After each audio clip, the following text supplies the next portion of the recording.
কখনো কি এমন হয়েছে আপনি কাউকে খুব গুরুত্ব দেন, কিন্তু সে আপনাকে ইগনোর করে, মেসেজ দেখেও রিপ্লাই দেয় না, আপনি কথা বলতে চান, সে ব্যস্ততা দেখায়?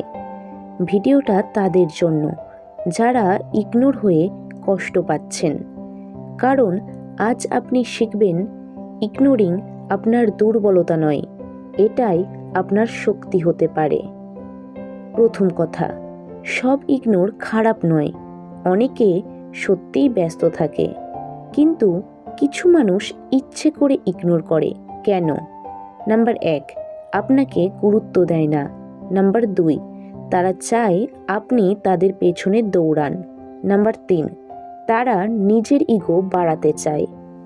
কিন্তু মনে রাখবেন, যে আপনাকে ইগনোর করে সে আপনার সময়ের যোগ্য না। সব কথার উত্তর দিতে হয় না, সব অপমানের প্রতিবাদ করতে হয় না। কখনো কখনো চুপ থাকাই সবচেয়ে বড় জবাব।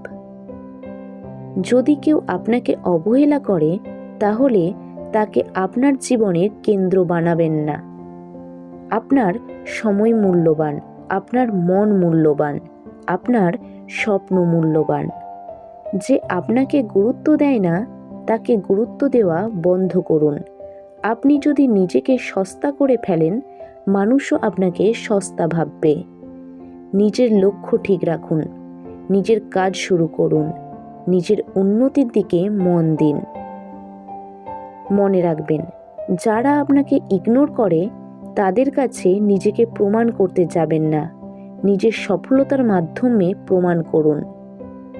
একদিন তারা বলবে, এই মানুষটাকে হারিয়ে ফেলেছি। কথাই নয়, কাজে উত্তর দিন। যদি কেউ আপনার মেসেজের রিপ্লাই না দেয়, আপনি নিজের ড্রিমের রিপ্লাই দিন। জিমে যান, নতুন কিছু শিখুন, নিজেকে আপগ্রেড করুন।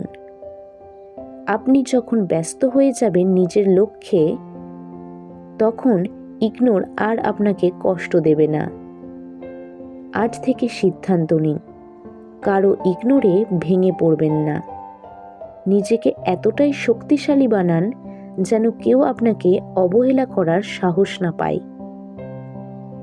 ভিডিওটি ভালো লাগলে লাইক, শেয়ার আর সাবস্ক্রাইব করুন।